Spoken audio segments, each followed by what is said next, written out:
आइए जानते हैं आज के प्रमुख अंतर्राष्ट्रीय खबरों को। पहले एक नजर हेडलाइंस पर। कमलनाथ बेटे नकुल के साथ दिल्ली पहुंचे, कई विधायकों संग ले सकते हैं बीजेपी में एंट्री। लोकसभा चुनाव के बाद विधानसभा खत्म कर देंगे, दिल्ली असेंबली में बीजेपी पर अरविंद केजरीवाल का वार। बनारस में राहुल गांधी हुए इस खास मिठाई के दीवाने, गाड़ी पर बैठकर लिया अनोखे स्वाद का मजा। किसान आंदोलन 2.0 पंजाब की राजनीति को किस तरह से प्रभावित कर रहा है। बदायूं के 17 केंद्रों पर रही कड़ी निगरानी, पहली पाली में 8,441 अभ्यर्थी हुए शामिल। नवलनी की हत्या के लिए केवल पुतिन जिम्मेदार, रूसी राष्ट्रपति के कट्टर विरोधी की मौत पर भड़के बाइडेन। ग्रीस ने समलैंगिक विवाह को वैध बनाया। पेटीएम ने एक्सिस बैंक में शिफ्ट किया नोडल अकाउंट, अब 15 मार्च के बाद भी नहीं होगी परेशानी।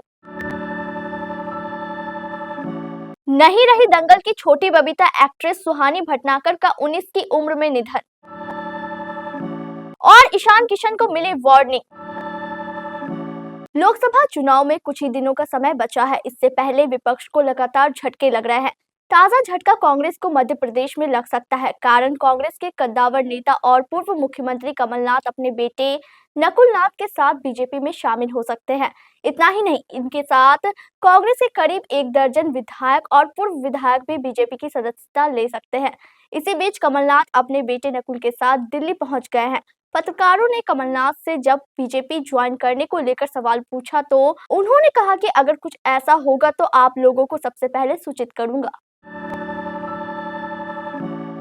दिल्ली विधानसभा में आज मुख्यमंत्री अरविंद केजरीवाल विश्वास मत प्रस्ताव पर चर्चा में शामिल हुए। उन्होंने अपने संबोधन में कहा, इस हाउस में हमारी मेजॉरिटी है।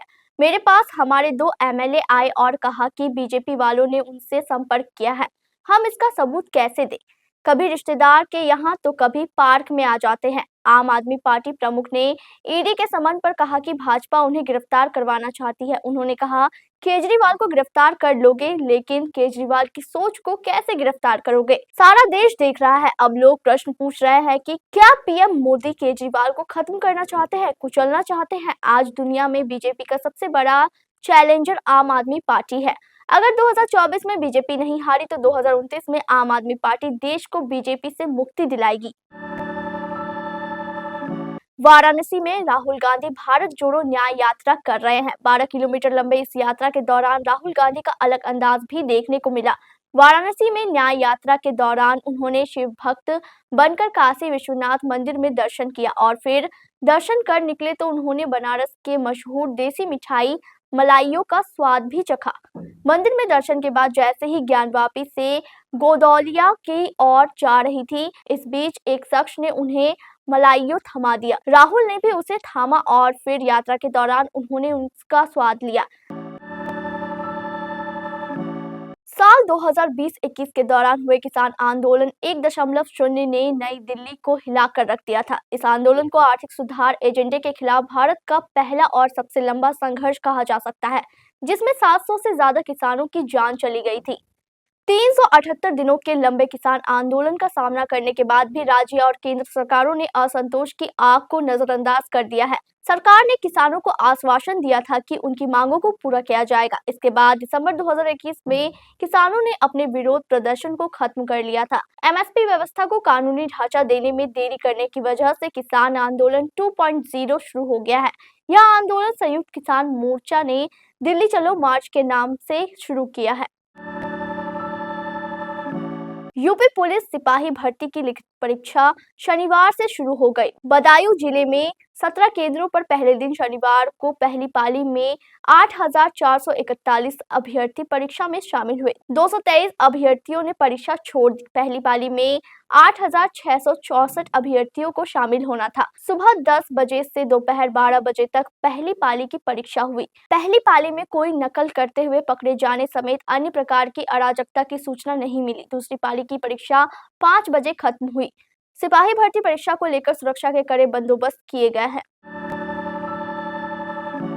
रूस की जेल में सजा काट रहे विपक्षी नेता और राष्ट्रपति व्लादिमीर पुतिन के कट्टर विरोधी अलेक्सी नवलनी की अचानक मौत हो गई है।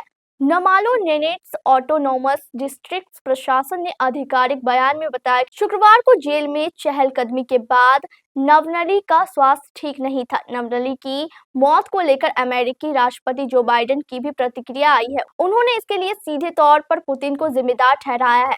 अपने बयान में बाइडेन ने कहा, आप जानते हैं, दुनिया भर के लाखों लोगों की तरह मैं भी सचमुच एलेक्सी नवलनी की कथित मौत की खबर से आश्चर्यचकित नहीं हूं, बल्कि गुस्से में हूं। वह पुतिन सरकार द्वारा किए जा रहे भ्रष्टाचार और हिंसा तथा अन्य सभी बुरे कामों के खिलाफ बहादुरी से खड़े होकर लड़ रहे थे। जवाब में पुतिन ने उन्हें गिरफ्तार कर जहर दे दिया, उस पर मनगढ़ंत अपराधों के लिए मुकदमा चलाया, उन्हें आइसोलेशन में रखा गया था, लेकिन जेल में भी एलेक्सी सच्चाई की एक सशक्त आवाज थे। ग्रीस ने समलैंगिक विवाह को वैध बनाकर और समलैंगिक जोड़ों को समान माता-पिता का अधिकार देकर इतिहास रच दिया है, जो देश की सामाजिक और कानूनी परिदृश्य में एक महत्वपूर्ण बदलाव का प्रतीक है। रूढ़िवादी चर्च के विरोध का सामना करने के बावजूद सांसदों ने विधेयक पारित कर दिया, जिससे ग्रीस इस तरह के प्रगतिशील कानून को अपनाने वाला पहला रूढ़िवादी ईसाई राष्ट्र बन गया है। प्रधानमंत्री क्यारिकोस मित्सोटाकिस ने अपने पुनः चुनाव के बाद समलैंगिक विवाह और माता-पिता के अधिकारों के लिए उपाय करने की कसम खाकर समानता के प्रति अपनी प्रतिबद्धता की पुष्टि की। उन्होंने इस बात पर जोर दिया कि ये परिवर्तन सभी नागरिकों के लिए समान अधिकारों को बनाए रख और किसी भी प्रकार के भेदभाव को खत्म करने के लिए महत्वपूर्ण थे। पेटीएम पेमेंट्स को आरबीआई की ओर से 15 दिनों का और वक्त दिया गया है, जिसका मतलब है कि ग्राहक वॉलेट अकाउंट, फास्टैग और अन्य पेटीएम बैंकिंग सर्विस का इस्तेमाल 15 मार्च तक कर पाएंगे। इसके बाद पेटीएम पेमेंट्स बैंक पर पाबंदी लागू होगी। इसी बीच पेटीएम की पेमेंट कंपनी ने जानकारी दी है कि उसने अपने नोडल अकाउंट को एक्सिस बैंक में शिफ्ट कर दिया है। पेटीएम का नोडल अकाउंट एक मास्टर अकाउंट की तरह है, जो सभी ग्राहकों और व्यापारियों के ट्रांजैक्शन का निपटान करता है। इसका मतलब है कि जिनका भी पेटीएम पेमेंट्स बैंक में अकाउंट है, वे आसानी से अपने लेनदेन का 15 मार्च के बाद भी निपटान कर सकते हैं। साथ ही क्यूआर कोड, साउंड बॉक्स और कार्ड मशीन जैसी सेवाएं भी जारी रहेगी।